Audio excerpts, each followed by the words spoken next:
어제 복음의 배경은 예수님께서 제자들의 발을 씻어주신 다음 내가 진실로 너희에게 말한다.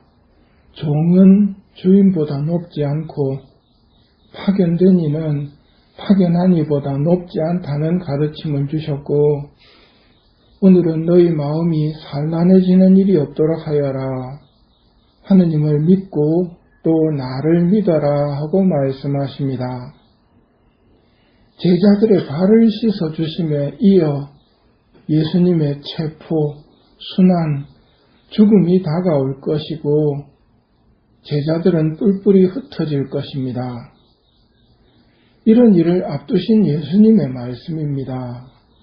너희 마음이 산란해지는 일이 없도록 하여라. 하느님을 믿고 또 나를 믿어라. 세종래 이후의 일을 좀 자세히 보면 유다의 배반을 예고하시고 내가 너희를 사랑한 것처럼 너희도 서로 사랑하여라 하는 새 계명을 주시고 베드로가 3번 예수님을 모른다고 할 것을 예고하십니다. 이어서 하시는 말씀이 너희 마음이 산란해지는 일이 없도록 하여라. 하느님을 믿고 또 나를 믿어라 입니다. 곧 도망칠 제자들, 두려움 속에 흩어질 그들에게 하느님을 믿고 또 나를 믿어라 하시며 걱정하지 말라는 말씀을 새겨주십니다. 이것이 내가 너희를 사랑한 것처럼의 구체적인 내용입니다.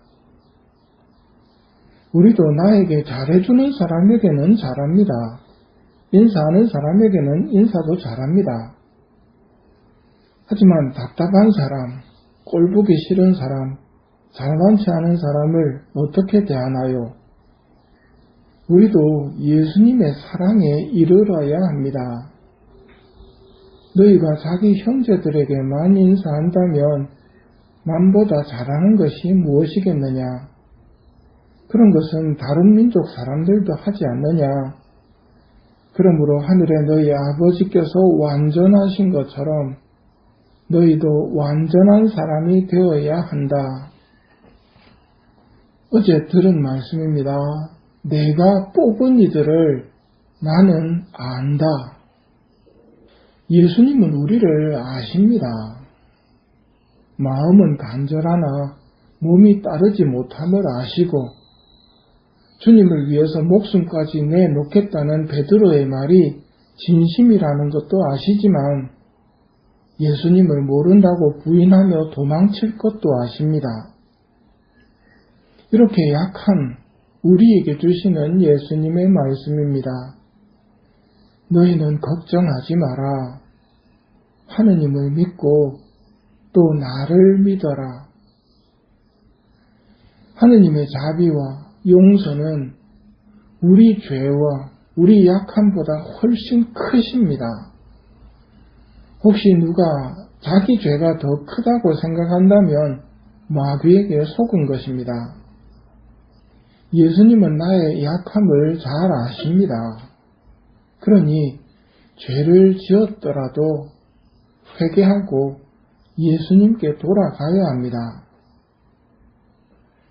하느님의 용서를 욕되게 하는 게 있습니다. 분명히 고백해서 용서를 받은 죄를 자꾸 파헤쳐 보는 일입니다. 마귀가 그렇게 유혹을 하는데 용서받은 죄를 자꾸 보는 것이 통회나 회개라고 착각하게 만듭니다. 아버지께서는 뉘우치며 고백한 우리 죄를 용서하시고 용서하신 다음에는 그 죄를 우리도 볼 수 없게 멀리 던져버리십니다. 그러니 용서받은 죄에 머물면서 주님을 슬프게 해드려서는 안 됩니다. 다시 아버지 품에 의탁하며 아버지 품에 안겨 원기를 회복하는 시간을 가지는 편이 낫습니다. 근데 자꾸 그 죄가 생각이 난다면 용서해 주신 것에 대한 감사 기도를 충분히 바치면 됩니다. 또 죄는 항상 상처를 남기는데 그 죄가 남긴 상처가 아직 벌어져 있고 아물지 않았기 때문에 떠오르는 수도 있습니다. 그러니 상처 치유 기도를 바치라는 뜻으로 받아들이면 됩니다. 분명히 용서받은 죄에 대해서는 감사 기도와 상처 치유 기도를 바치면서 예수님의 선하심을 새기는 것이 좋습니다. 도망칠 제자들에게 너희는 걱정하지 마라. 하느님을 믿고 또 나를 믿어라 하시며 다시 일어날 용기를 미리 주시는 분입니다.